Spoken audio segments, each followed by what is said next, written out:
दिनों से middle east के दो देश धधक रहे हैं। वो आग के गोले पर बैठे हैं। इजराइल और ईरान के बीच छिड़ी जंग अब घरों तक पहुंच गई है। अस्पताल तबाह, पहाड़ों में आग, आसमान में उबलता मंजर। 2025 क्या वाकई तीसरे विश्व युद्ध का साल बनने वाला है?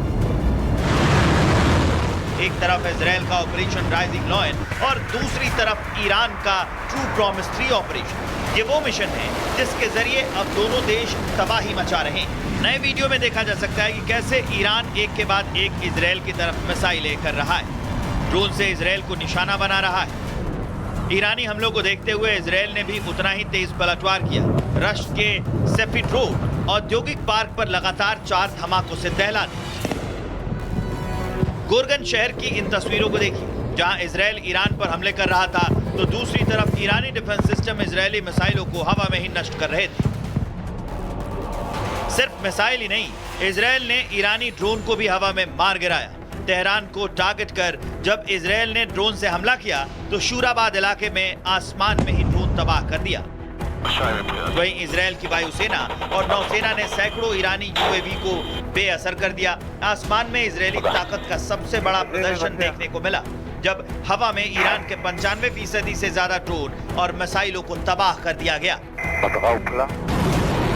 जहां एक तरफ ईरान पर इजराइल ताबड़तोड़ प्रहार कर रहा है, उनके कमांडर और वैज्ञानिकों को मौत की नींद सुला रहा है, तो वहीं दूसरी तरफ ईरान ने भी जंग के बीच बड़ा सैन्य बदलाव किया है। जनरल माजिद खादेमी को नया खुफिया प्रमुख बनाया गया है। वहीं ब्रिगेडियर जनरल मोहम्मद करामी को IRGC ग्राउंड फोर्सेस का कमांडर चुना गया है। ईरान इजराइल जंग में अब अमेरिकी हथियारों की भी एंट्री हो गई है। अमेरिकी सेना के 14 कार्गो विमान इजराइल में उतर चुके हैं। गोला बारूद और अत्याधुनिक सैन्य उपकरण इजरायली सेना को सौंपे जा चुके हैं। मिडिल ईस्ट में जंग अब रफ्तार पकड़ रही है। सवाल सिर्फ ये नहीं है कि अगला अटैक कौन करेगा, सवाल ये है कि क्या कोई बचेगा। Bureau report, Republic Bharat. तो एक विस्तारित रिपोर्ट हमने आपको दिखा दी। एक पैनल भी हमारे साथ मौजूद है, SP सिन्हा सर हैं और श्याम सर भी हैं। तो सबसे पहले श्याम सर, जिसका हम जिक्र कर रहे थे कि इसके युद्ध के बहुत सारे पहलू हैं, एक पहलू यह भी है, चर्चा यह की जा रही है कि जो नेतन्याहू हैं वो अपना राजनीतिक स्वार्थ सिद्ध कर रहे हैं, उन पर भ्रष्टाचार के गंभीर आरोप लगे हैं। 2020 में भी बहुत बड़ा बवाल हुआ था इजराइल में, तो इसके पीछे की कहानी क्या वो भी है, इसको भी तलाश लेते हैं। धन्यवाद, नमस्कार, जय हिंद, सनो वरुणा। 17 साल के राजनेता, राजनीतिक उनका कैरियर, 75 साल के नेतन्याहू, नाम रखा है राइजिंग लायन, दहाड़ता हुआ शेर, जो मिडिल ईस्ट में अब उभर कर आया है। 75-80 साल से अपनी सभ्यता की लड़ाई, अपने को बचाने के लिए, अपने वजूद की लड़ाई ये छोटा सा देश लड़ रहा है। और आप कहते हैं कि पॉलिटिकल जो उनकी अस्तित्व है वो खतरे में है। ये बात एक तरफ, और उनकी सभ्यता और उनके लोग एक तरफ। इनको अगर दो पलटों में हम लेकर देखें तो हमें समझ में आएगा कि जब आप पर मार पड़ती है, आपका अस्तित्व ही खतरे में पड़ता है, तो नेता कोई भी होता उनकी जगह पर तो कुछ ना कुछ तो करता।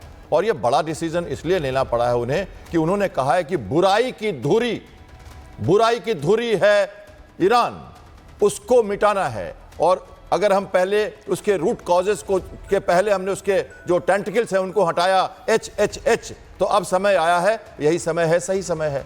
और रीजन दिया है वर्ल्ड को उन्होंने कि ये प्रॉक्सी वॉर चला जाएगा एटम उसके पास। इसके साथ ही पाकिस्तान की तरफ उंगली चली जाती है। बुराई की धुरी तो वो भी है, टेररिस्ट तो वो भी पैदा कर रहा है, ये बॉम्ब वो भी तो दे सकता है। तो आप जो कह रहे थे सुबह अपने सेगमेंट में कि क्या पाकिस्तान भी इसमें इन्वॉल्व किया जाएगा, क्या पाकिस्तान का भी इसके साथ साथ क्लिंजिंग हो जाएगा?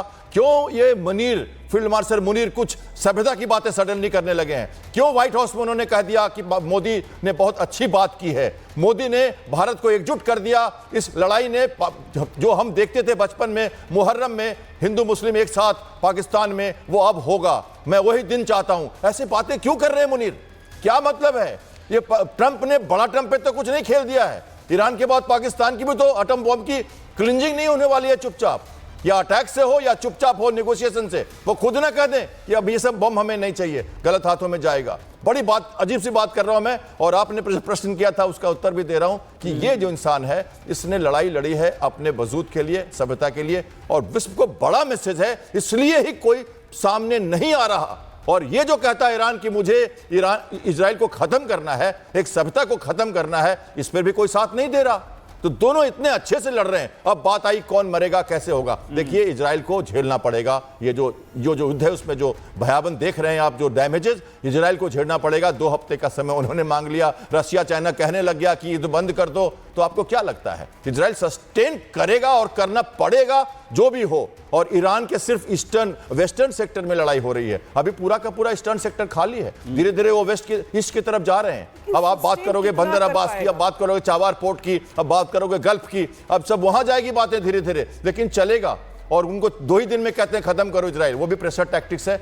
अप टू 2 वीक्स मांग लिया है, अप टू मांगा है, और नाटो की मीटिंग में भी जा रहे हैं। तो बहुत कुछ बिहाइंड द कर्टन चल रहा है। यहाँ पे बड़ी खबर आ गई है जहां पे इजराइल ईरान जंग पर ट्रंप ने फिर से यू टर्न लिया है।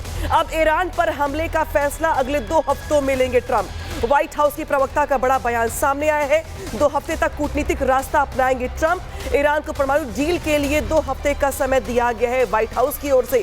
ये बड़ा बयान जारी किया गया है। इजराइल ईरान जंग को लेकर ट्रंप का यू टर्न सामने आया है, जहां पे हमले का फैसला अगले 2 हफ्तों में लेंगे ट्रंप। एसपी सिन्हा सर, मैं आपके पास आ रही हूं। ट्रंप के मूव को लेकर के, ट्रंप की स्ट्रेटजी को लेकर दुनिया भर की नजरें लगी हुई थी, लेकिन जिस तरीके से खबर सामने आ रही है, अब उन्होंने यू टर्न ले लिया है। तो क्या ये मान लिया जाए कि ट्रंप अभी कंफ्यूज है कि करे क्या इस युद्ध को लेके? बिजनेस करें या इजराइल का साथ दें, संबंध खराब करें, या मिडिल ईस्ट में तनाव पैदा हो जाएगा उससे जूझें? एसपी सिन्हा सर, क्या ट्रंप अभी कंफ्यूजन की स्थिति में दिखाई दे रहा है आपको? नहीं, मेरी तो अपनी सोच है कि मिस्टर ट्रंप का जो सोच है वो साफ नहीं है। कहनी और करनी में, कथनी और करनी में बहुत फ़र्क है। वो जो कहते हैं वो होता नहीं है, जो होता है वो कहते नहीं है। दूसरी बात, तीसरी बात जो है कि मैंने सोचा था कि ये जंग करीब 7-8 दिन में, जिस तरह से इजराइल सिचुएशन को कंट्रोल कर रहा था, कि 6-7 दिन 15 दिन में जंग खत्म हो जाएगा, लेकिन अब लगता नहीं है, क्योंकि MIC फिर, अमेरिका का MIC मिलिट्री इंडस्ट्रियल कॉम्प्लेक्स फिर से एक्टिव हो गया है। जिस तरह से जनरल मुनीर गया है अमेरिका में और मिस्टर ट्रंप के साथ सौदाबाजी किया है, जिस तरह मिस्टर ट्रंप ने कुछ डिमांड्स दिए हैं कि बॉर्डर बेस का इस्तेमाल हमको दो, एयर बेस दो पाकिस्तान में, इंटेलिजेंस शेयरिंग करो ईरान का, और चाइना रूस से दूरी बनाओ, और वो मान गया है। और ये हो सकता है कि एक डील हो कि हमको प्रेसिडेंट बना दो पाकिस्तान का, ठीक है, तुम्हारा ठीक है। बड़ी बात आप कह रहे हैं सर, आपके पास वापस लौटेंगे। इसी बीच एक और बड़ी खबर का रुख कर लेते हैं। रूस ने इजराइल को कड़ी चेतावनी दी है। अब देखिए, रूस भी आ गया है। ईरान के बुशहर परमाणु प्लांट पर हमला रोकने के लिए कहा है। रूस ने इजराइल को तुरंत बुशहर परमाणु प्लांट पर हमला रोकने के लिए कहा है।